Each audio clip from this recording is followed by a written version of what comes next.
Voy a empezar con una metáfora, que después de la batalla todos somos generales. El gran problema que se había vivido en la época de la banca nacionalizada es que la banca no crecía. Porque le tienen que prestar al gobierno, porque era la única fuente de ahorro interna para financiar en unas situaciones donde además no había crédito externo.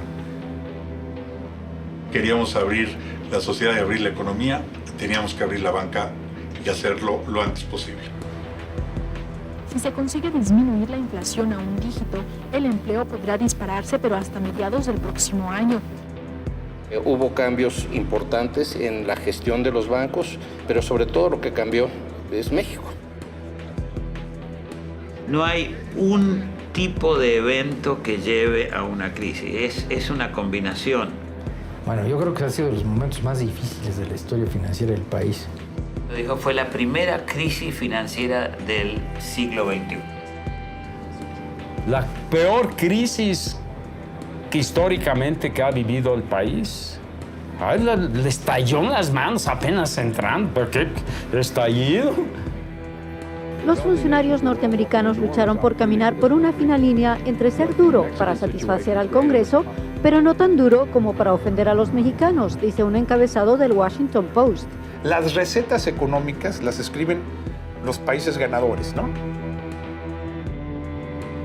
Yo digo que son tres grandes causas de la crisis. La estatización del 1982, la desregulación que se lleva a cabo, donde se quitan los encajes legales y donde uno se pregunta, ¿dónde estaban? ¿Qué hacían Banco de México, Hacienda y la Comisión Nacional Bancaria de Valores?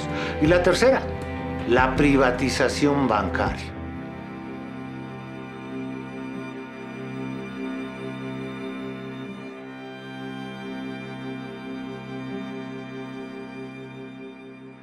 Los asistentes a este palacio legislativo de pie aplauden. Tiene la palabra el ciudadano licenciado Miguel de la Madrid Hurtado. Honorable Congreso de la Unión, mexicanos, esta protesta no es mero formulismo, es la más elevada declaración de un compromiso político, legal y moral. Bueno, la década de los 80 son de los peores periodos desde el punto de vista económico que ha vivido el país. La crisis que estalló en 1982 fue una crisis gravísima. El crecimiento fue 0% en promedio durante 6 años y la inflación 100% en promedio, porque en el año 87 llegó a 180% esta tasa de inflación. Cuando entró Miguel de la Madrid, debería haber alrededor de más de 1.100 empresas, 1.150 empresas públicas. Pues estas empresas nunca podrían quebrar por una sencilla razón, eran empresas públicas. Voy a poner un ejemplo. La cantidad de dinero, para que se den una idea, de lo que le metió el gobierno federal a Aeroméxico durante el tiempo que lo tuvo, fue de alrededor de 2.200 millones de dólares. No para pagar los sueldos, sino para mantener los aviones volando, que a veces volaban con la mitad de los asientos llenos, etcétera, etcétera. El déficit en un 90% era el déficit de las empresas paraestatales. Hubiera sido más fácil para el gobierno decir, ¿sabes qué? Le mantengo la planta laboral a los empleados, les sigo pagando sus sueldos y cierro la empresa. Pero la idea es que si cerramos la empresa, generamos desempleo. Entonces, ¿qué hacía el gobierno? Agarraba a Nacional Financiera o a cualquier otra banca de desarrollo y le decía, ¿sabes qué? Esta empresa es a punto de quebrar, ¿por qué no la rescatamos? Y en lugar de limpiarla, la seguían manteniendo con los mismos vicios que traían. De hecho, a mediados de los años 80 se empieza a desmantelar todo este andamiaje de protección que había durado por lo menos medio siglo. Porque al país se lo estaba comiendo el déficit público y los altísimos intereses que se tenían que pagar. En lugar de canalizar recursos para las actividades productivas, se te iban todos en pagar intereses. Todavía hoy hay robos por gerentes de compra de las empresas públicas, pero en aquel entonces era un mar de robo. De hecho, Miguel de la Madrid se fue a la televisión una noche diciendo que los funcionarios públicos que robaron a las paraestatales eran traidores de la patria, estaba muy enojado. En fin, le vienen las 7 plagas de Egipto a Miguel de la Madrid.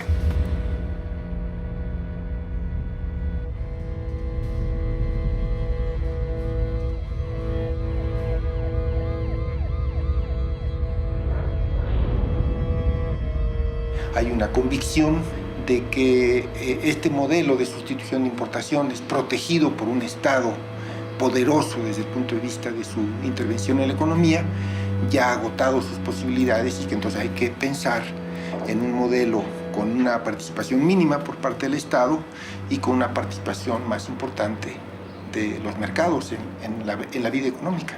Ya.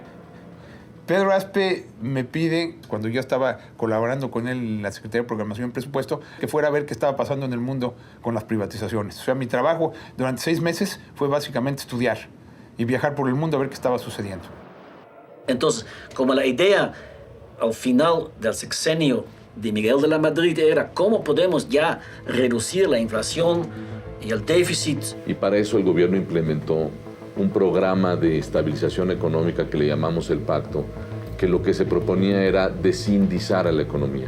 Estamos pidiendo a la sociedad más esfuerzo y más sacrificio. Sé que el pacto a nadie deja contento, pero sí el pacto representa lo que en términos pragmáticos podemos hacer.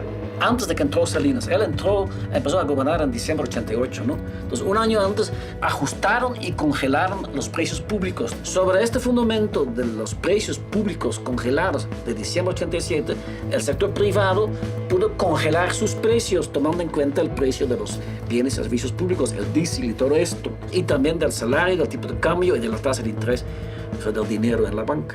Todo congelado. Uno de los pocos méritos, pero muy grandes, de Miguel de la Madrid es esto, que había aumentado las reservas de divisas de dólares de 0 a 16 mil millones. Con esto tenían un colchón para amortiguar el choque de desconfianza de la gente cuando se empezó el programa de saneamiento de las finanzas públicas. Postulo una nueva época de crecimiento. Ya tenemos las bases estructurales para alcanzarlo. Pongamos en marcha una nueva estrategia de desarrollo en torno al Acuerdo Nacional para la Recuperación Económica y la Estabilidad. Entonces teníamos un problema verdaderamente grande de rumbo. Queríamos abrir la economía. ¿Cómo puedes abrir la economía con la banca estatizada? Este artículo se publicó en la revista IMEF, creo que en marzo 88. Pero el hecho es que esta medida, que es el núcleo estructural central del artículo, se puso en práctica. Al privatizar las empresas públicas, quitas la causa principal del déficit y de la inflación. Y entrabas al círculo virtuoso, ¿no? El círculo virtuoso donde dices privatizaciones, ingresos de una sola vez, reducción de deuda. El gobierno podía entonces tener menos competencia en los mercados y entonces habría más recursos para el sector privado, por un lado, y por otro lado podía el gobierno tener más recursos para el gasto verdaderamente social. Cuando lo nombran él secretario de Hacienda, me nombra coordinador de asesores y me dice: te vas a dedicar a privatizar, o sea, no vamos a estar viendo la parte macro de México, quiero que todo lo que aprendiste lo empieces a aplicar. Al mismo propósito de saneamiento de las finanzas públicas, contribuirá la ampliación y ejecución más expedita del programa de desincorporación de entidades paraestatales no estratégicas ni prioritarias y la profundización de los cambios estructurales, eliminando la ineficiencia y el dispendio. Este proceso de privatización que estaba tan de moda en fines de los años 80 y principios de los 90, yo diría que se origina en dos personas que nunca tuvieron una relación muy cercana ni con México ni con América Latina. Una es Ronald Reagan y la otra es Margaret Thatcher. My friends, the wall is crumbling and so too is communism. El welfare state se empieza a desintegrar porque los países europeos ya no pueden financiar un estado de bienestar. Y me recuerdo como si fuera ayer cuando visité en su casa a la primer ministra y me dijo, Margaret Thatcher me dijo, mira Pedro, nosotros creemos que todos los bancos deben ser privados, pero cuidado, con los bancos grandes son verdaderos medios de pago del país. Y entonces los medios de pago tienen que permanecer con los residentes nacionales. Y empezamos a pensar claramente en ello. Creo que justo después de la caída del muro de Berlín, se da esta liberalización, este proceso de apertura que tiene una influencia muy, muy importante sobre países como México, como Argentina, Colombia, Perú, pero había así una visión casi religiosa de que el sector privado no se podía equivocar, de que el sector privado hacía todas las cosas bien y que por eso no importaba cómo ocurriera la transferencia de sistemas, transferencia de empresas del sector público al sector privado, esto iba a funcionar bien.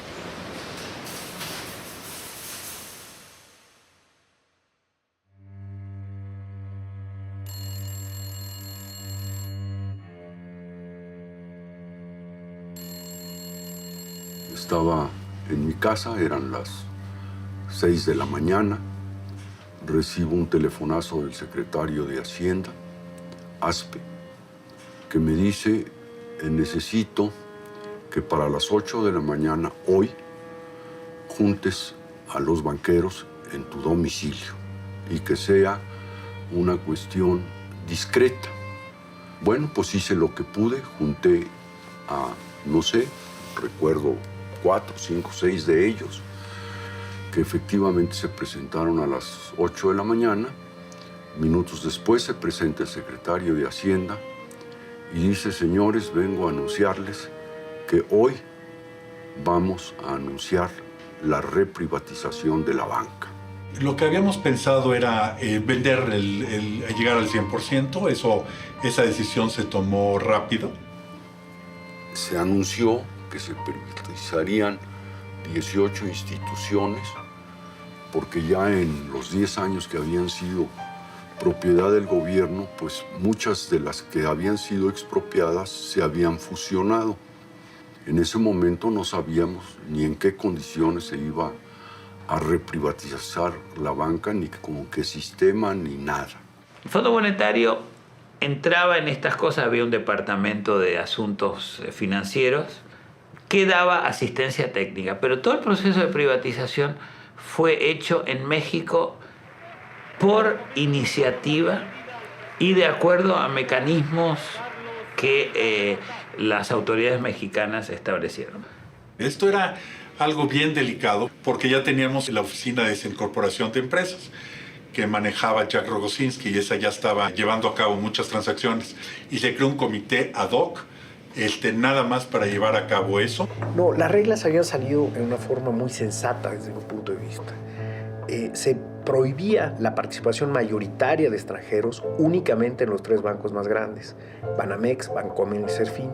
Esos 3 bancos en ese momento deben de haber representado el 60 o 70% de cuota de mercado, con lo cual hacía mucho sentido. Si los mexicanos se hubieran seguido quedando con ese 60% de cuota de mercado, el sistema de pago seguiría estando en manos de mexicanos. Por otro lado, cuando alguien o 3 bancos tienen el 60% del mercado, poder ganar cuota de mercado necesita hacer las cosas muy distintas, necesita hacer las cosas con mucho valor añadido.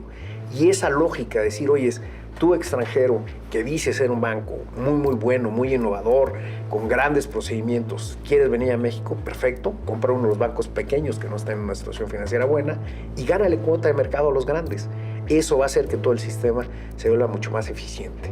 La combinación de controlar gastos, de mejorar los ingresos y de vender activos del gobierno da lugar, incluso antes de que los bancos sean vueltos al sector privado, de repente cuenten con una cantidad enorme de liquidez, que es el resultado de que el gobierno está pagando sus deudas. We are spending lots less on the debt. Porque típicamente lo que haces es que tienes ingresos de una sola vez y luego haces gasto permanente y desequilibras las finanzas públicas. El 100% de los ingresos irían a este fondo de contingencia y luego este fondo de contingencia, uno a uno, sería para reducir deuda. Así fue. Se pagó o se liquidó una cantidad importante de deudas. Y entonces el gobierno tiene que erogar menos de deuda. Esa parte de erogación es permanente. Esa sí se puede gastar. A continuación, el doctor Pedro Aspe hará uso de la palabra para explicar el significado, las características y el alcance de los acuerdos de renegociación de la deuda externa de México. Al final de 1988, el saldo de la deuda externa total ascendía a 100.384 millones de dólares, es decir, el 57% del valor de lo que el país produjo durante ese año. En términos económicos, el acuerdo significó una reducción equivalente a 20.000 millones de dólares del valor de la deuda, pero su contribución fue mucho mayor si se toma en cuenta su impacto en la reducción de las tasas internas de interés, en la repatriación de capitales y en mayores flujos de inversión extranjera. Yo creo que estaba México insertándose en un momento muy importante, donde se estaba transformando sus estructuras económicas y la estructura del poder, y había una gran expectativa de lo que se podía alcanzar a través de todas estas transformaciones que se estaban dando en nuestro país. Gracias al arreglo de la deuda y a los nuevos flujos de capitales que se generan con la nueva política, se recupera el crecimiento, cosa que se había perdido en los primeros 7 años posteriores a la crisis. Hay que recordar que durante 1990 y 1991 todas las estrellas estaban alineadas. Todo se estaba moviendo hacia un optimismo que hacía que todo subiera de precio, todo, ¿no? Hay que recordar que hasta los sueldos aumentaban, todo iba muy bien. Democratizar el capital de la banca, promover la competencia y con ello la eficiencia resulta indispensable para la recuperación económica y el bienestar social que exigen los mexicanos. México en los 90s era una especie de tigre asiático, era una economía para la cual todo el mundo esperaba una bonanza. Éramos el ejemplo latente de cómo se deberían de hacer las cosas. En este proceso, la venta de los bancos tuvo un efecto muy importante en mantener, digamos, el momentum. La firma de un tratado con el país, ¿sí?, más rico del mundo en esos momentos dado, y con un mercado impresionantemente alto, donde México representaba, pues yo no sé si el 1% del comercio con Estados Unidos, y que si lo doblábamos a 2, era doblar 100% para México, ¿sí? Pues la euforia era mayúscula. México estaba en una situación bastante distinta a la que está hoy, quizás toda proporción guardada, un poco más parecido a lo que hoy el mundo ve como Brasil, ¿no? Un lugar de oportunidades, un lugar de crecimiento, un lugar que se está reformando. Y así se veía en México en ese momento. El presidente Salinas, un hombre con una visión, podemos estar de acuerdo en la visión o no estar de acuerdo con la visión, pero tenía una visión y había logrado convencer al mundo de que México estaba haciendo cambios muy importantes en su economía, en su forma de gobernar, y que por lo tanto era interesante participar en la banca. Creo que si hay algo que se hizo bien durante el sexenio del presidente Salinas fue precisamente posicionar a México. Bueno, pues creo que es lógico pensar, si uno ha sido banquero toda su vida, pues decir, bueno, pues esta es la oportunidad de regresar y volver a ser un verdadero banco. Se tenía expectativas muy altas de crecimiento, entonces 2 más 2 daban más de 4, que era su economía con alto crecimiento, subbancarizado. Esto va a ser una oportunidad brutal para crecer. Había viajes en el norte del país, en el sur del país, para formar grupos para adquirir los bancos. Cuando se vendió el primer banco, que fue el Multibanco Mercantil de México, se llegó a un precio mucho mayor al esperado. Un competidor ya se había hecho de un banco los demás competidores no se querían quedar atrás. Además era su competidor en la industria, su competidor en las casas de bolsa, su competidor, y dijeron, no, no puedo yo quedarme sin banco. Se vendieron los 18 bancos en un periodo de 13 meses.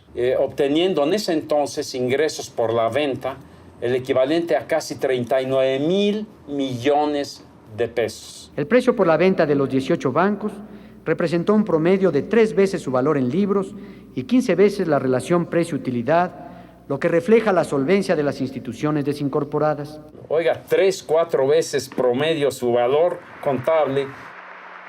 Y desde luego, pues nosotros los diputados, pues no teníamos otra, dadas las condiciones, más que aplaudir la medida.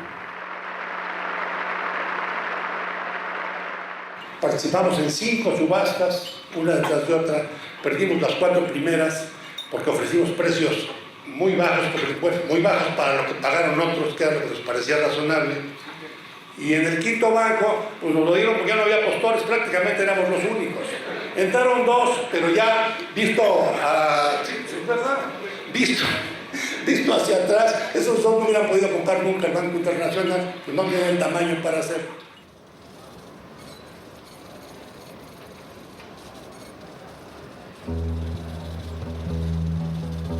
Nos olvidamos que un sistema financiero no es lo mismo que una industria metalúrgica, en el sentido de que se está hablando de los ahorros del público y no se juega con los ahorros de un gran inversor que mete plata en bonos. Tiene que haber reglas muy claras, y eso no existía en México, a mi juicio. Las reglas que existían y que regían a los bancos que eran controlados por el gobierno no eran adecuadas para una banca privada. Había un elemento de prisa. Eran 18 grupos financieros. Y lo que no me parecía muy lógico es esa necesidad en un periodo muy corto salir de los 18 cuando estábamos aprendiendo como país a cómo hacerlo.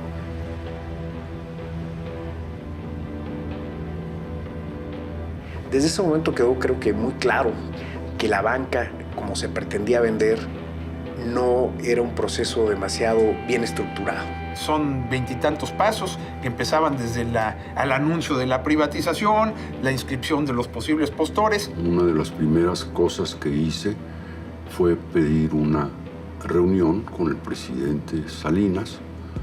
El presidente me dijo, mira, me dice, me da mucho gusto, y trato de recordar las palabras que empleó, que estés pensando en regresar a la banca, porque tú representas pues a la banca tradicional, pero sí quiero decirte una cosa, puedes optar por cualquier banco menos Banco Nacional. Uno de los requisitos políticos de la privatización fue que las instituciones no regresaran a sus antiguos dueños, no era una restauración. Pero que al mismo tiempo impidió que gente que conocía bien el manejo de los bancos regresara. No fue un acto de justicia o de reposición, fue una cuestión de dinero. Necesitaba el gobierno dinero y la manera de hacerlo era vendiendo nuevamente la banca. Se tomó la decisión de privilegiar, digamos, el capital local y grupos nacionales. Yo creo que también se buscó intencionalmente crear un grupo económico que no existía y beneficiarlo. Y nadie realmente se preocupaba en la parte financiera de los problemas que podían surgir. En aquellas privatizaciones donde había que tener un mínimo de conocimiento del sector, ahí se hacían privatizaciones de 2 pasos. Para que no nada más fueran los precios los que marcaran, sino que hubiera una primera ronda de preselección y luego una de precios. En el data room se le dio el mismo acceso a todos los postores. La única limitante que teníamos para la información que se le otorgaba a los distintos grupos interesados era aquella que por ley el secreto bancario no permitía dar. Esto no aplicaba a la información general del banco, pero sí a los créditos particulares. Primero, no permitían ver la cartera. Y al no ver la cartera de un banco es como comprar un cascarón.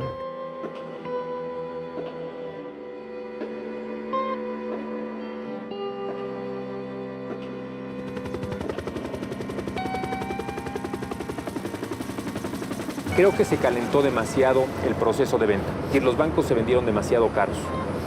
Y cada vez que se vende en este país un activo demasiado caro, siempre genera problemas para la economía y genera problemas para el país. En ese momento, cuando estábamos haciendo la privatización de los bancos, la economía de México pues pintaba como una economía que iba a crecer a ritmos sumamente veloces y no veíamos ninguna fecha en la que llegáramos pues al límite de las capacidades de crecimiento de México. Creo que por diseño, me atrevo a decir, había un interés por parte del gobierno de que los bancos se vendieran a 3 o 4 veces su valor en libros, si no es que más.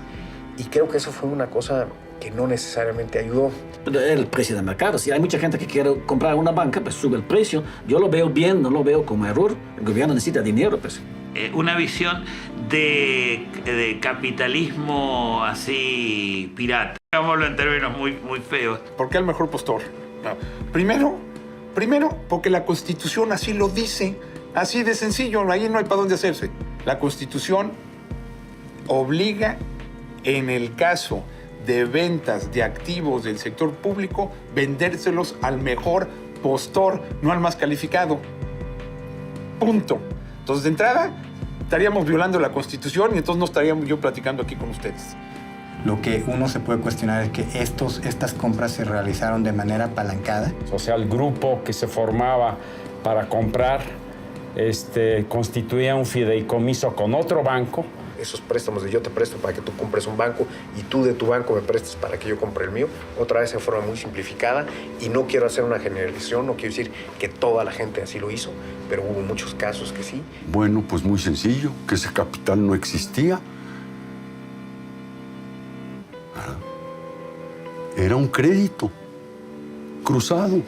O sea, del mismo cuero salían las correas, pues. Así. De hecho, era uno de los temas que estaban prohibidos en los 10 mandamientos aquellos que había. No se podía hacer, apalancar las instituciones de esa manera. El gobierno estaba perfectamente enterado, tan enterado como que las recomendaciones que nos hacían cuando nos quejábamos de que no alcanzábamos esos niveles de capital, nos decían, pues ¿por qué no recurres a Nacional Financiera para que te lo preste?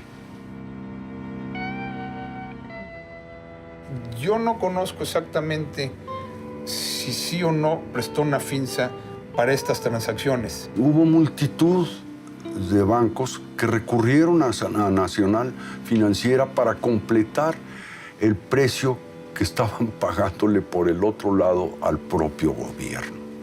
Y esto lo que generó, una vez más, es que incrementó el riesgo sistémico, porque bastaba con que una de estas instituciones fallara para que fallaran, se diera un efecto dominó y fallaran. En un país como México, y no solamente como México, sino un país en vías de desarrollo, pues no hay muchas personas o muchos grupos que tengan acceso a créditos, ¿sí?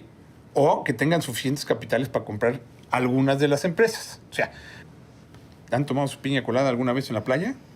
¿Sí? ¿Con ron o con la mezcla no hoy? ¿Sí? ¿La toman? Bueno, era importantísimo para el gobierno mexicano ser el dueño de la... No se estén riendo. El dueño de la empresa que hacía la piña colada, para que ustedes eso se lo pudieran agregar a su ron. Esa era una empresa pública que me tocó vender a mí. Y bueno, ahí sí podíamos encontrar suficientes, no solamente grupos, sino personas mexicanas que podían comprarla. Pero cuando entran ustedes a bancos, cuando entran ustedes a Telmex, cuando entran ustedes a empresas que valen miles de millones de dólares, bueno, pues ya no era tan fácil encontrarlos, porque en México no hay, ¿sí? Y no hay ni hoy tampoco, contados con las manos. En ese momento, con la imprecisión que puedo tener ahorita respecto a los datos, pero pagamos cerca de 800 y altos millones de dólares por el 100% del capital de Banco Mexicano Somex. Pagamos a 2.9 veces un capital en libros que no era el que nos decían. Entonces, si me dices que pagamos a 2.9, no es cierto. Se requerían hacer muchas reservas a los activos crediticios que ya contaba en ese caso Banco Mexicano Somex desde entonces. Pero si me dices qué valor en libros pagamos, pues fue capaz que 4 o 4.5 o 5 veces, porque se debió haber ajustado el valor en libros. En los contratos de compra-venta de las acciones, se estableció que si surgía un pasivo no reflejado o no valorado como lo estaba haciendo el gobierno al venderlos, el gobierno les tendría que restituir parte del precio. Y fuimos a reclamarlos porque el contrato decía que teníamos derecho a reclamarlos ya que nos devolvieran el dinero. Y no nos lo devolvieron. Nos devolvieron una pequeña parte, pequeñísima parte. A mí personalmente me dijeron, no, mira, nada más te vamos a dar tanto, pero para que crees tus reservas, revalúa tus activos, tus sillas, tus mesas, tus coches, tus edificios, y con eso crea la reserva. ¿Quieres regresarnos estos activos? Deshacemos la operación o aceptas que te los vayamos pagando ahí con bonos, etcétera. No, pues nos quedamos con el banco y vamos a ver de a cómo nos toca. Y sí hubo una compensación, pero una cantidad ridícula. 400, 500 millones entre todos los bancos. O sea, no pinto. En México, el esfuerzo conjunto y la unidad de los mexicanos están sentando las bases de una economía más estable que crece anualmente por cuarto año consecutivo, más que la tasa de incremento de la población. Cuando nosotros fuimos a anunciar la privatización bancaria al resto del mundo, alguien me preguntó cómo estaba la situación en México. Entonces, bueno, pues las tasas de interés están bajando, la estabilidad financiera está súper bien. La modernización del sistema financiero mexicano tiene como propósito fortalecer el ahorro, alcanzar una mayor eficiencia de los intermediarios y establecer una estructura institucional más actualizada y competitiva. En realidad es complicado. Habiéndose dado un proceso en el cual se le da prevalencia al tema de vender los bancos al mejor postor, los compradores buscando la mayor rentabilidad sobre su inversión. Solo hay dos formas de recuperar la inversión. Una es cobrando tasas de interés brutalmente altas, lo cual es nocivo para el país, no permite que la economía crezca, o bien tomando riesgos brutalmente altos. Y cualquiera de las dos cosas no iba a ser buena. Bueno, el crecimiento económico de principios de los años 90 no fue tan alto, por lo menos incomparablemente más bajo de lo que fue el crecimiento durante el periodo de auge petrolero. Pero el hecho de que se hayan recuperado tasas positivas de crecimiento era una gran cosa. Y que además, por primera vez después de muchos años hubiera crédito, eso también fue una gran cosa para la economía. Había mucho crédito que estaba fluyendo desde los países centrales a México y otros países. Había crédito fácil, todos se endeudaban, todos compraban. No llamaba la atención como un fenómeno digno de cuidar, al contrario, se estimulaba que creciera, se quería que hubiera mucho crédito para vivienda, muchas hipotecas. Todo esto para motivar el crecimiento del país, el desarrollo. Pues quizás fuimos laxos y empezamos a prestar a un mercado hambriento de crédito. Con esa necesidad de ganar cuota de mercado, empezaron a dar préstamos al consumo, préstamos a muchas empresas en condiciones que no necesariamente eran sensatas. Hay muchos de los créditos que en aquel entonces se ofrecían que ningún banco hoy ofrecería, simplemente por la forma como se estructuraban estos créditos. Muchos de los hipotecarios, por ejemplo, eran créditos prácticamente impagables desde el momento en que se daban. Llegamos a tener el más alto nivel de endeudamiento del sector privado y muy lejano de cualquier comparación contra los países que comerciábamos entonces y comerciamos hoy.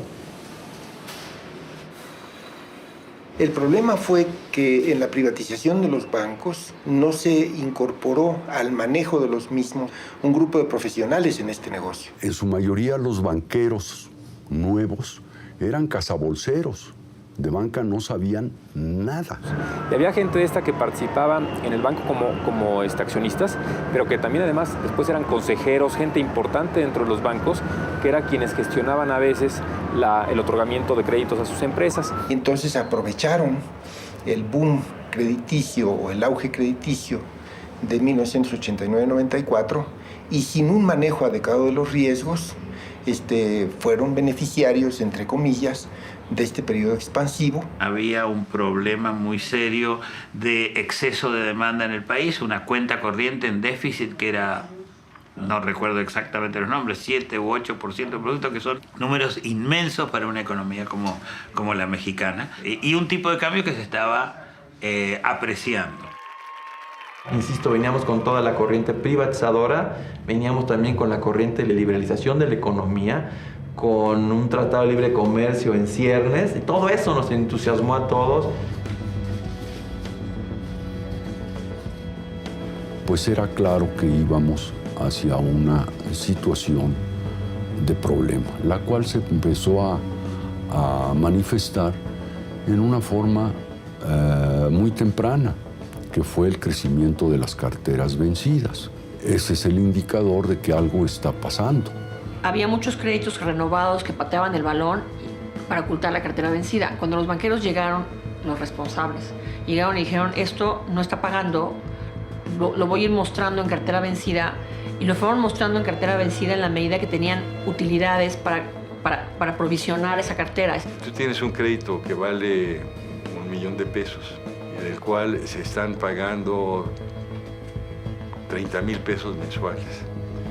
Y después de 3 pagos mensuales que no se honraron, calificas y mides $1,000,000 en tu contabilidad como cartera vencida.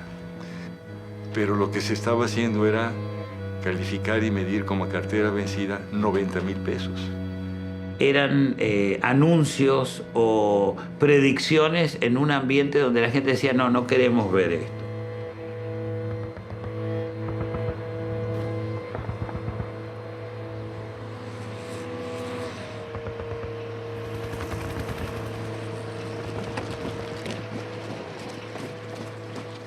Bueno, los signos pues fueron muy claros, ¿verdad? Después de un gobierno muy exitoso, pues el gobierno del presidente Salinas terminó en una situación verdaderamente alarmante.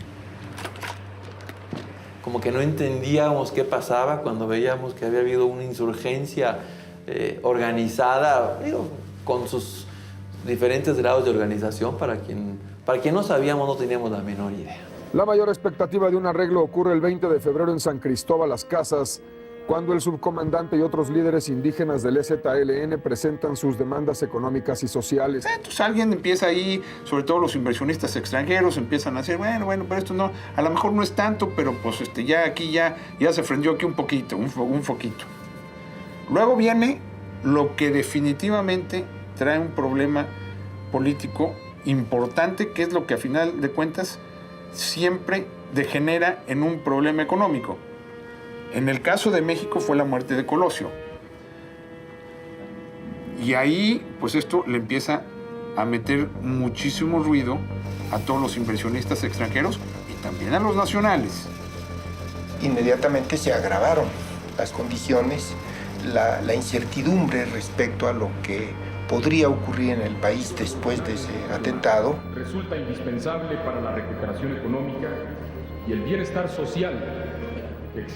Las autoridades enfrentaron esta tragedia haciendo un acuerdo con los inversionistas internacionales que consistía básicamente en canjear sus tenencias de CETES por tenencias de tesobonos. Los tesobonos estaban indexados al dólar. Quiere decir, se les otorgó una protección cambiaria. Si tú le estás garantizando un tipo de cambio a quienes meten su dinero, ingresan sus recursos a la economía, les estás garantizando también un rendimiento, y eso es peligrosísimo. La posibilidad de canjear CETES por tesobonos se extendió a los inversionistas mexicanos de tal manera que una parte considerable de la deuda pública pasó a estar constituida por tesobonos. Cerca de $30,000 millones que nos vencía en menos de un año. ¿De dónde los iba a sacar el gobierno? México tenía la noción de que, como era un país importante, era un nuevo miembro de los países desarrollados, que no iba a tener problema y que iba a seguir financiándose en forma muy tranquila, porque era México. Eso fueron palabras de las autoridades mexicanas. Posteriormente, la elección de Ernesto Zedillo en julio y se venía calentando o se venía deteriorando la confianza en el país. Muere luego en octubre o en septiembre de ese año otro asesinato político de Ruiz Massieu. Y entonces todo el mundo dice, caray, esto ya no me queda muy claro. Y empiezan a sacar parte de sus dineros, ¿sí? Y dicen, a ver, venga para acá, mejor me lo saco. Y entonces llegó un momento en el que estamos en una situación con un déficit de cuenta corriente en el país de casi 8 puntos de Producto Interno Bruto, de los más altos en la historia reciente de México, y con un tipo de cambio que es el instrumento natural de corrección de ese déficit o de ese desequilibrio amarrado. En aquel momento la política cambiaria se basó en anclar, digamos, el tipo de cambio a través de una banda que deslizaba centavos todos los días. Si se depreciaba en el punto donde se detenía, el Banco Central tenía que empezar a vender divisas. Si se apreciaba en la parte baja de la banda, en ese momento el banco tenía que comprar divisas para que no se siguiera apreciando. Es una medida muy antiinflacionaria, ¿no? Porque pues, no importamos ningún tipo de inflación. Se atrajo una cantidad muy importante de dinero, las reservas llegaron entonces a niveles insospechados, pero con el tipo de cambio fijo se te van a la misma velocidad a la que entran. El país ya requería una devaluación y esta se resistía al presidente Salinas a hacerla. Y yo creo que una parte muy importante de por qué se pospuso esa decisión es porque la dinámica de toma de decisiones de política económica cambió. Durante todo el sexenio del presidente Salinas, hubo, excepto por 94, alrededor de 56 a 57 reuniones de gabinete económico por año, es decir, más de una por semana. En 1994, en el año más complicado, hubo solamente 7 reuniones de gabinete económico. Si mal lo recuerdo, también allá por el mes de septiembre, octubre, Jaime Serra Puche y Pedro Aspe tuvieron un debate bastante público respecto de cuál era la política cambiaria que era pues, la requerida para el país. Ese debate en público pues, es un anuncio de que voy a devaluar. Y entonces, una vez que hubo una reunión en noviembre, todavía con el gobierno existente y antes de que entrase el gobierno electo del presidente Zedillo, ahí se decidió posponer la devaluación o el ajuste cambiario. Y ahí está el único error que cometió Salinas y Pedro Aspe. O sea, sí hicieron todo este programa de privatización, hicieron todo este programa de primero congelar y luego descongelar los precios de todos los servicios y bienes, etc. Y si no hubiera cometido este error, se habría canonizado civilmente. Hemos pasado por tantas cosas. Hemos pasado por levantamiento zapatista, hemos pasado por las muertes de Colosio, hemos pasado por una campaña política complicada y hemos pasado por un proceso de presión financiera muy grande. ¿Qué más nos puede pasar? Entonces, cualquiera que calcule bien esta operación dice, me conviene comprar dólares, comprar los tesobonos, provocar la devaluación, que no es tan difícil, provocar cuando ya está las reservas a punto de ser cero. Que ya para noviembre de 1994, las reservas en dólares, que el 1 de enero eran de casi 40,000 millones de dólares, en diciembre eran nada más la friolera de 9,000 millones de dólares. Entonces ya estamos a punto otra vez de quebrar como un país. En este momento entra ya. Es recibido también con aplausos para dirigirse ya y dar inicio en esta ceremonia a la recepción del Poder Ejecutivo, iniciando este 1 de diciembre de 1994. Llega hasta el presidio, saluda al presidente saliente Carlos Salinas de Gortari. Un abrazo, soy este saludo. Ellos no necesitaban ayuda. El Fondo Monetario era una institución de segunda y México era un país de primera. Y el gobierno de los Estados Unidos de aquel momento pensaba igual. Fue una cosa de 15 días. Una vez que entró el nuevo gobierno y se hizo la presentación del presupuesto, hubo inquietud en los mercados y vino un ataque especulativo contra las reservas el 19 de diciembre de magnitudes enormes, o sea, de más de $1,000 millones, que para aquel entonces eran magnitudes enormes. Ahí nos reunimos y utilizamos el instrumento que habíamos utilizado durante todo el sexenio previo, que era el instrumento del pacto, para en un amarre, una vez que los mercados estaban cerrados, asegurarnos que el ajuste cambiario que íbamos a hacer no tuviese un impacto sobre sueldos y salarios, los precios se moderaran, etcétera, y no perdiéramos lo que habíamos logrado en materia de inflación. Y ahí se tomó la decisión de entrar a un ajuste cambiario, ampliando la banda de fluctuación del tipo de cambio. Y el mundo cambia. Oye, pero es que, ¿cómo puede alterar esto si en México esto lo hicimos a las 10 de la noche y las bolsas están cerradas y los bancos están cerrados? Pues sí, pero resulta que en Hong Kong están abiertos, resulta que en Inglaterra están abiertos, y resulta que si yo soy del sector privado y yo creo que va a haber aquí, pues, como se dice aquí, I'll short myself, ¿sí? Vendo lo que no tengo, porque sé que mañana va a valer menos, lo compro más barato y lo liquido. El primer día fue prácticamente cero comparando las cifras, ¿no? 98 millones de dólares, que era perfectamente manejable, pero después empezaron a venir otra vez los ataques de la vecindad de 1.000 millones de dólares. Y entonces ahí se tomó la decisión de flotar el tipo de cambio. Y se les van las reservas muy rápidamente, que tendrían que haberlo sabido mejor, y eso fueron, no sé si 24 o 48 horas. En 48 horas México se queda sin reservas internacionales. Los banqueros empiezan a llamar cada vez más desesperados, ayúdennos, porque les importaba más que nada, yo creo, el bonus de fin de año que el destino de México. Eso es algo que he aprendido que es terrible, terrible. Entramos a un tipo de cambio libre nosotros, como muchos otros países, pues simplemente porque nos echaron al agua y tuvimos que aprender a nadar, no porque hubiera sido una decisión. Fue demasiado violento el movimiento. El tipo de cambio, si no mal recuerdo, pasa de 3.50 a 6.90. Vino la devaluación y no hubo un programa inmediato que se anunció de decir, ok, tenemos este boquete que se acaba de abrir y esta es la forma que lo vamos a tapar. Y en ese diciembre del 94, al renovarse los tesobonos, que eran renovables casi en automático, es lo que se llama la deuda pública flotante, los inversionistas tenedores de esos valores no quisieron. Pues, ¿con qué me vas a pagar? Como la devaluación en los primeros meses fue de aproximadamente el 90%, pues significa que el valor de la deuda aumentó en la misma proporción, y eso significó un pago adicional del orden de los 90,000 a los 100,000 millones de pesos más respecto a lo que se tenía de deuda. El país se fue a la bancarrota. El país, la estimación es que se perdieron 1,5 millones de empleos. ¿Cuántos habían comprado un automóvil o una estufa?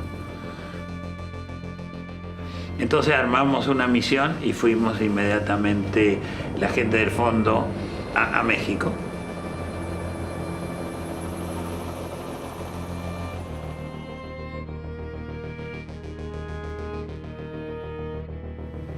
Pasamos del mundo maravilloso de que íbamos a ser un país de primer mundo, estábamos a punto, a una crisis gigantesca. Que lo primero que hicimos fue ir a buscar un paquete de rescate de liquidez por parte del gobierno federal de los Estados Unidos. Apóyennos en un préstamo de 40,000 millones de dólares, que hoy no es mucha plata, pero en ese momento era toda. El Congreso de Estados Unidos dijo, nosotros no vamos a usar nuestros dólares para apoyar un país como México que tiene todos estos problemas, que no son dignos de confianza. It is our general practice that when swaps are initiated, that appropriate collateral is involved. The loan guarantees will probably never be drawn down. I have to take a lot of calls from Kansans who don't understand this either.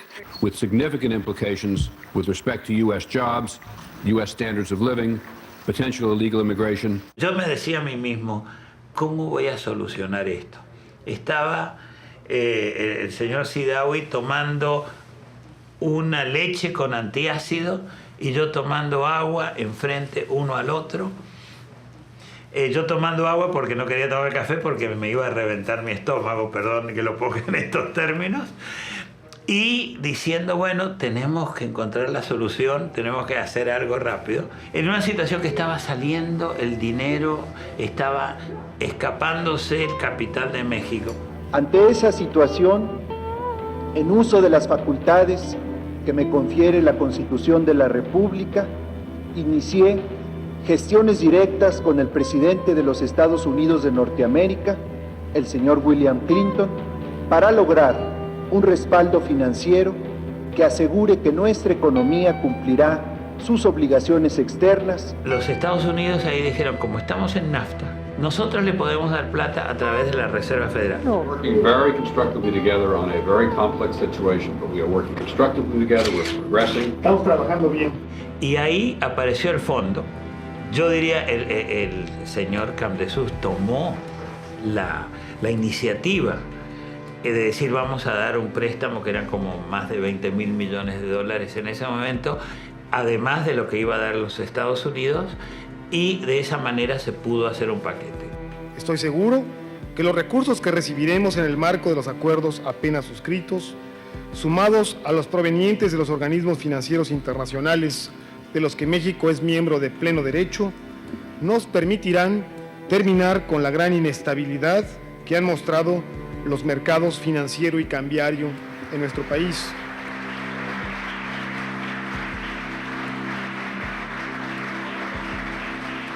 La actitud del gobierno de los Estados Unidos, como yo la recuerdo, era, bueno, hay que hacer un shock muy grande. Es decir, después de diciembre de 1994, las tasas de interés que se impusieron en el mercado por una política restrictiva del Banco de México llegaron a más del 100%. Eso generaba un impacto enorme en la capacidad de pago de la gente y obligó a mucha gente a que incumpliera. Los deudores hipotecarios, los deudores empresarios, pues no podían. Entonces la quiebra del país llevó a la quiebra de las empresas y llevó a la quiebra de las personas físicas, que por más que quisieran no podían pagar los créditos. Y también se llevó a los bancos, pero todos los bancos. Aquí no hay de que fue uno, aquí fue sistémico, todos. Seguramente tuvimos alguna responsabilidad al ser más optimistas o no medir el riesgo de que eso se podía dar. Pero esto se originó no realmente por el crédito bancario, esto se originó, a mi juicio, fue que el cambio de Carlos Salinas al presidente Zedillo fue desastroso. Efectivamente, en 1995 quebraron los bancos mexicanos. También quebraron miles de empresas y cientos de miles de familias. Rubin afirma en su autobiografía que para los norteamericanos pudieran otorgar lo que llama apoyo financiero solicitado por el gobierno de México al inicio de 95, era necesario, y esta es una cita textual de Rubin, que los mexicanos accedieran a realizar importantes cambios de política. El presidente estaba comprometido con la reforma económica. El aspecto más importante de esta reforma eran las tasas de interés. Y aquí, el que abre las comillas, es el propio Rubin. Y cita al presidente de México. Durante toda mi carrera en el Banco de México, escribí artículos afirmando que México debería tener tasas de interés positivas. Ahora no es el momento de abandonar esa idea.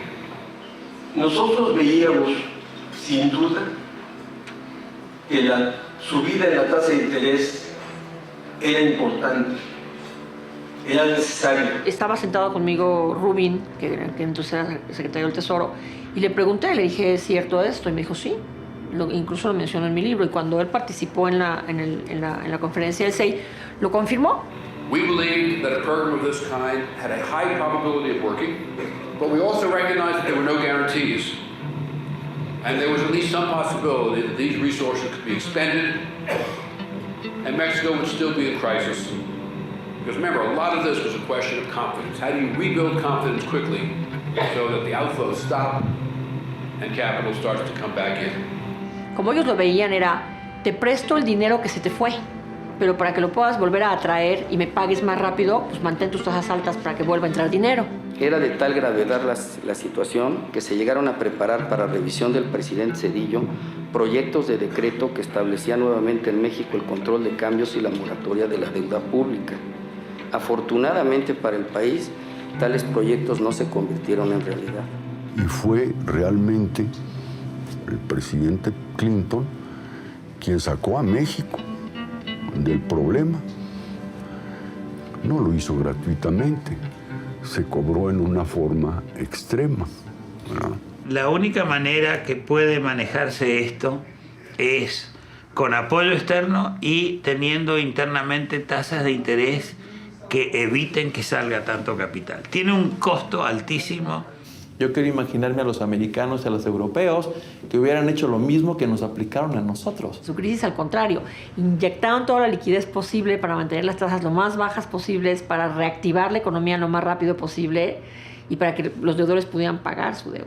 No trato de justificar lo que hizo el fondo, pero fundamentalmente era decir, bueno, tenemos que hacer las cosas, pero dentro de un esquema integral que a la larga dé la señal de que los bancos van a ser salvados.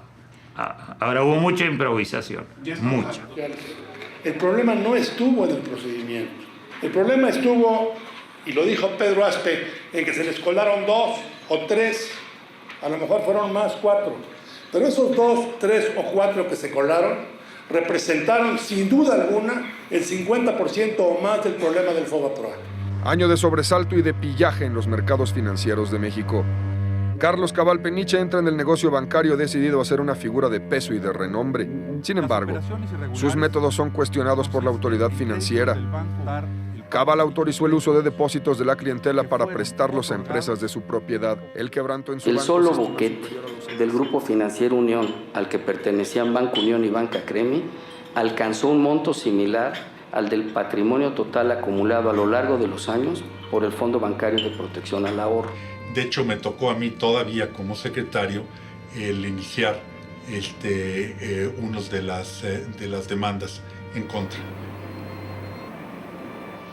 Roberto Alcántara de Bancrecer, Ángel Isidoro Rodríguez, llamado El Divino, de Banpaís, Jorge Lankenau, de Banco Confía, y Cabal Peniche, de Banco Unión y Banco Cremi. Yo no creo que el gobierno puede ser responsabilizado por los pecados de comisión de estos 4, pero sí se le puede responsabilizar por sus pecados, entre comillas, de omisión. ¿Qué no hizo que debería haber hecho? Hay que distinguir y dimensionar correctamente la palabra rescate, ¿sí? Porque se usa políticamente como que fue un rescate a los accionistas, ¿no? Y la realidad es que fue un rescate a los ahorradores. Era prácticamente la quiebra del país, que aunque, como dicen, un país no quiebra, hubiera sido un problema gravísimo que nos hubiera retrasado aún más de lo que nos hemos retrasado en nuestro desarrollo. Hay un colapso de la actividad económica, hay un estancamiento económico, hay una pérdida de empleo, de tal manera que el costo social de no hacer un rescate bancario es infinitamente mayor que el costo fiscal que implica. Imagínate lo que hubiera sido para las empresas, que los depósitos para pagar nómina que estaban ahí se hubieran perdido, que la gente que tenía ahorros para los estudios de sus hijos se hubieran perdido. Apruebo entusiastamente lo que se hizo porque es lo que se tenía que hacer. El país hubiera estado muchísimo peor. Si no hubiera acontecido eso, hubiera sido catastrófico, se hubiera colapsado la economía nacional. Imagínense un pánico de corrida de que tú tienes tu dinero en un banco y te dice un vecino que acaba de escuchar que ese banco no tiene dinero para pagar a sus ahorradores. Lo primero que haces es dejar lo que estás haciendo y te vas a ese banco a sacar tu dinero. Entonces, al no poder hacer frente a la devolución de a los ahorradores de sus depósitos, pues tuvo que entrar el gobierno a rescatarlos. FOBAPROA es el primer seguro de depósitos con una cobertura ilimitada, lo que significa que cualquier ahorro en el monto que fuera estaría garantizado por el FOBAPROA. Y la idea detrás de esto es que los bancos fueran operando parte de sus utilidades hacia futuro por si había una crisis y que no se tuviera que utilizar precisamente dinero público para sanear a una institución de estas.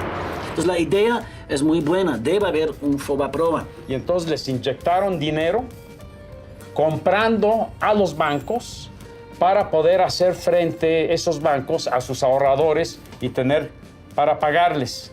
que no hubo corrida realmente de pánico. Entonces, se establecen los rescates a través de la compra de cartera vencida.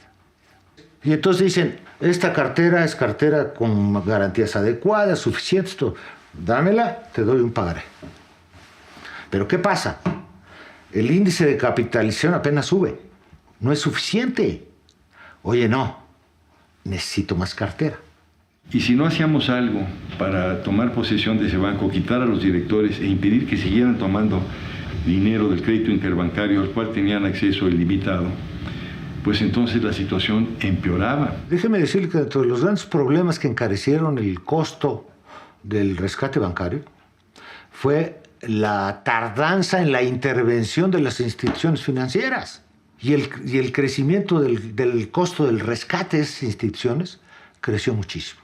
Cuando se dieron cuenta de la magnitud de la crisis y de la cantidad de recursos públicos que se requerirían para hacer el rescate, entonces hicieron una serie de maniobras para permitir que el FOBAPROA, que originalmente no estaba previsto para eso, recibiera recursos públicos, para lo cual no existía el marco legal correspondiente, de manera que la constitución de sus pasivos, que se llamaron después los pagarés del FOBAPROA, no tuvo ningún fundamento legal. Algo de esto sí era necesario que se hiciera. Había tres tipos de créditos. Créditos ilegales, créditos irregulares, pero no ilegales, entre ellos estos créditos cruzados, que en otros países serían ilegales, en México no, y los créditos de gente que por estas altas tasas de interés del año 95, pues ya no podían pagar su deuda. Llegan a tomar créditos basura, sin garantías, los cuales adquiere FOBAPROA. Le da un pagaré, sanea la situación financiera y esto se queda en unos fideicomisos que se crean de recuperación de cartera. Porque cuando nosotros en Banco Internacional entregamos al FOBAPROA las carteras malas, el 90% de esa cartera, y está documentado, era cartera que habíamos comprado en la privatización. Y aquí es muy importante entenderlo, el ejemplo que les ponía de dónde saqué yo el dinero para comprar el banco. Si el dinero me lo prestó un tercer banco al cual yo no le pagué, la verdad es que yo no acabé poniendo un centavo. Sin lugar a dudas hubo anécdotas, y yo lo veo más como anécdotas en mayor o menor grado, en donde son más cuestionables los mecanismos de compra de algunos activos de algunas instituciones. Pero creo que al final del camino no nos podemos ir por las anécdotas y tenemos que irnos por la esencia misma de la participación que tuvo el FOBAPROA para rescatar a los ahorradores de la banca. Cuando el presidente Zedillo decidió convertir los pagarés del FOBAPROA en deuda pública, mandó una iniciativa de ley. Pide al Congreso de la Unión que reconozca la deuda pública originada por todo el proceso FOBAPROA por la cantidad de 552.300 millones de pesos. Escondida en una pequeña ley para la creación de una comisión de venta de bienes. El PRI ya había perdido mayoría absoluta en la Cámara de Diputados y teníamos mayoría el Grupo 4. Ya no es la votación unánime que vota sí a la expropiación y sí a la reprivatización sin ninguna pena. Bueno, pues cuando tenía mayoría en el Congreso, ¿por qué no le plantea al Congreso que titule todo ese endeudamiento como deuda pública? ¿Por qué lo hace después a través de un transitorio y se arma un escándalo? Gracias a esta composición distinta del Congreso y a esta apertura, se concluye en la necesidad de que se dé a conocer lo que pasó en el FOBAPROA. Y entonces los partidos políticos proponen cada uno de ellos un despacho de contadores públicos mexicanos. Y creo yo que Fauci y Hamdan, con mucho tino, toman la decisión de no crear un enfrentamiento entre todos los partidos políticos porque cada uno llevaba su despacho. Entonces sugieren la posibilidad de contratar un extranjero. Entonces nombran a Maquis para Para este propósito se le hace un contrato como un profesionista independiente. Acuérdate que yo era, digamos que la auditora general de los bancos, ¿no? Y la instrucción de mis superiores, tanto de Guillermo Ortiz como de Eduardo Fernández y de don Miguel Mancera, me dijeron, tienes que ser muy clara, tienes que mostrarle todo, muéstrale todo lo que tenemos. Pero inmediatamente la resistencia de las autoridades de Hacienda, de la Comisión Nacional Bancaria, etc., aparece. It also notes at some length the difficulties that were encountered in securing information regarding the banks and many of the obstacles that it was necessary to overcome in order to ensure that we had sufficient information on which to base our conclusions. En un principio, en una primera versión de su trabajo, Michael Mackey sí hacía pronunciamientos en relación a cosas que en su opinión podían ser ilegales.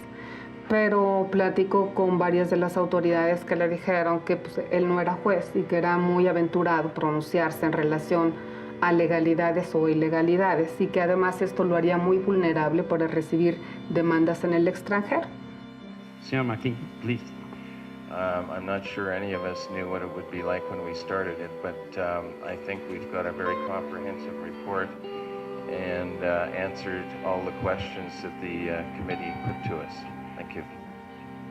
Yo verdaderamente me molesté muchísimo, le dije, yo tengo todos los papeles de trabajo que te entregué y con los mismos papeles de trabajo que te entregué puedo decir que tu análisis es, por decirlo menos, superficial. En su informe, que no auditoría, dice que encuentra 72.700 millones de pesos de créditos reportables. Fueron más que irregulares, eufemísticamente muchas eran auténticamente ilegales. Los expedientes no tenían ni pagaré, los créditos hipotecarios ni escritura, y se les daba grandes cantidades a los que eran accionistas de los bancos o administradores o parientes, con un relajamiento total. No nos hemos quedado allí.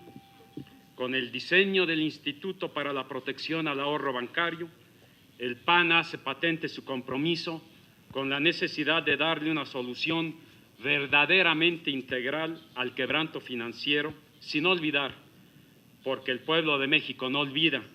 Yo debo de aceptar que en aquel momento el Partido Acción Nacional negoció con responsabilidad, pero negoció impecablemente bien, buscando su objetivo, y su objetivo era únicamente político, electoral.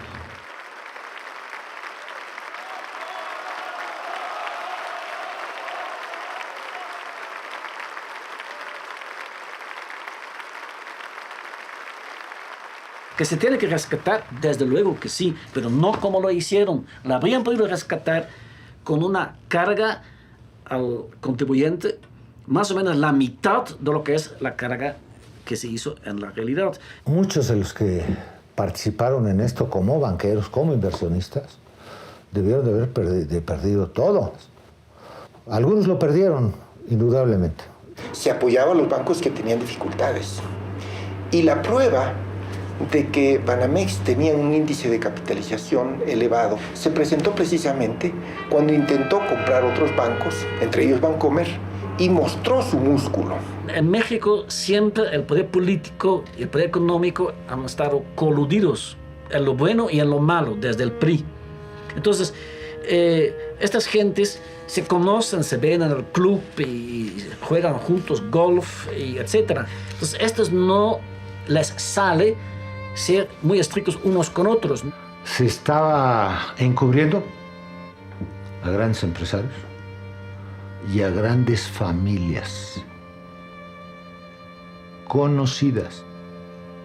No soy tan irresponsable como para dar nombres, lo sé, pero no tengo las pruebas, porque no las tengo.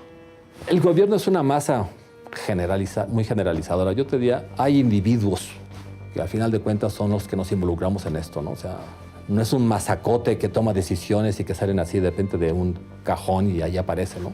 El costo fiscal del rescate bancario al 31 de diciembre de 2009 es de 644.300 millones de pesos. Equivale al 13% del PIB.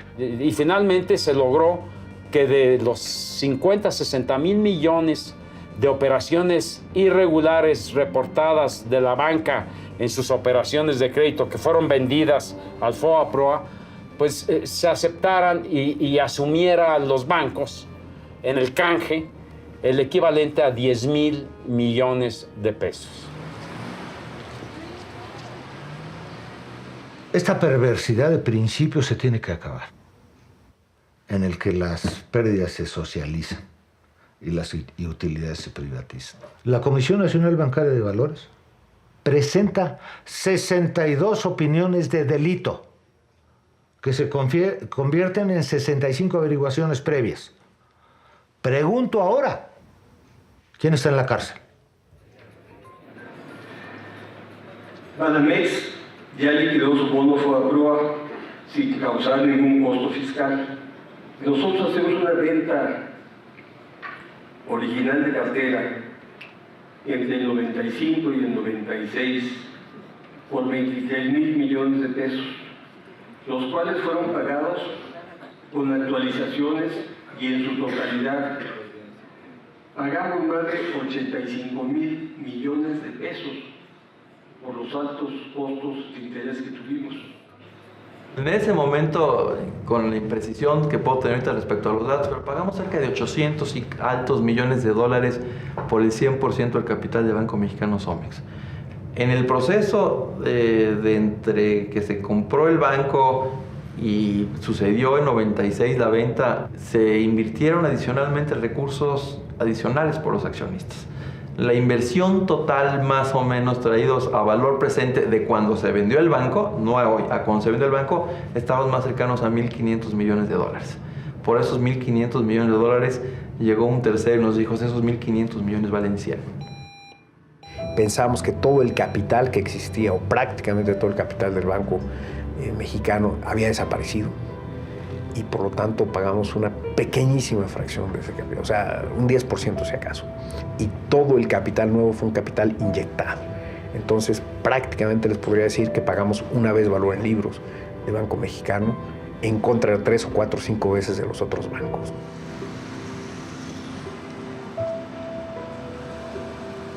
Los que vinieron a rescatar a los 5 bancos sobrevivientes fueron los extranjeros. Los nacionales ya no quisieron. ¿Qué creo que se ha perdido también con esa extranjerización? Que hoy las decisiones de crédito no se toman en México, se toman desde fuera. Desde fuera se dicta de si quiero fomentar o no el crédito al consumo, si quiero fomentar o no a este sector, y no necesariamente basados en criterios muy respetables de riesgo-retorno o de concentraciones de crédito, sino lo que necesita Casa Matriz. O sea, no tienen ninguna función social, para acabar pronto. ¿Estado de Derecho?